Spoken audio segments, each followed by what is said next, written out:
Sabi ni Gutesa, may nag-offer daw sa kanya na babae sa office daw ni Senator Marcoleta na ibigay ang number ko sa kanya kung gusto niyang tulungan ko siya sa affidavit niya. Dinamay mo pa ako. Isipin mo na lang.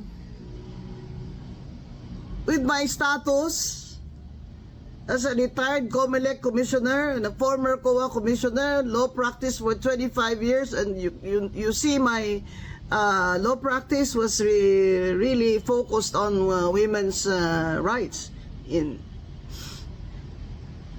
Isipin mo na lang, maniniwala ba sa Gutesa na mag-aabogado ako para sa'yo? Para sa ano? Will I have anything to do with Zaldico, your boss, at the time? Pero syempre, mas mabigat ang maleta, hindi ba Gutesa? Syempre, yung boss mo ngayon, si Martin Romualdez na, my mortal enemy. Kaya sana makulong kayong dalawa. The ombudsman should file a perjury complaint against you because the ombudsman used Gutesa's affidavit in the plunder case of Martin Romualdez, and now he's recanting. The ombudsman should file a perjury case against Gutesa and include him as a co-conspirator in the plunder case versus Martin Romualdez. Tingnan mo lang kung makulong mo yan, ombudsman, kung hindi ba yan iiyak.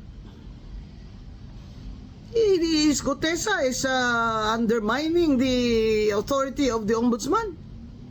The ombudsman used his affidavit in the case against Romualdez, and now he's recanting. He's now turning around and saying na hindi siya nag-deliver ng maleta kay Martin Romualdez. Yung boss mo, si Martin Romualdez, Gutesa, mortal enemy ko yan. Makukulong din yan. Ikulong na si Martin Romualdez.